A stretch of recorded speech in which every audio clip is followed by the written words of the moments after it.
నెల్లూరు జిల్లా కోవూరులో ఎమ్మెల్యే ప్రశాంత్ రెడ్డి మాజీ ఎమ్మెల్యే నల్లపరెడ్డి మధ్య మాటల యుద్ధం జరుగుతోంది. ఎమ్మెల్యే ప్రశాంత్ రెడ్డి నియోజకవర్గంపై అవగాహన లేకుండా మాట్లాడుతున్నారని విమర్శించారు. నల్లపరెడ్డి ప్రసన్నకుమార్ రెడ్డి పర్సంటేజీల ప్రసన్న అభివృద్ధి గురించి మాట్లాడడం హాస్యాస్పదంగా ఉందంటూ కౌంటర్ ఇచ్చారు ప్రశాంత్ రెడ్డి.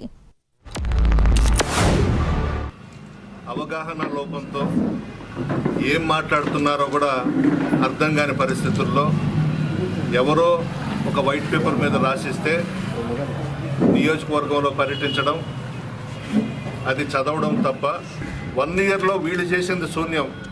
ఏమీ తెలుసుకోకుండా ఏదంటే అది మాట్లాడేసి రాజకీయాల్లో అవగాహన లేదు, ఏదో అదృష్టం కొద్దీ ఈవీఎంల కొద్దీ అధికారంలోకి వచ్చారు, ఏదేదో మాట్లాడుతూ ఉన్నారు.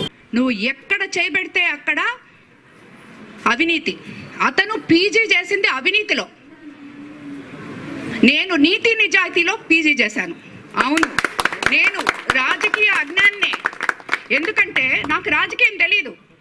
రాజకీయం అంటే 60 అడుగులు గుంతలు తవ్వి గ్రావెల్ ఎత్తేసి దాంట్లో 2 పిల్లలు పడి చనిపోయినా దానికి కారణమైన ఒక ఎమ్మెల్యే అంత జ్ఞానం నాకు లేదు.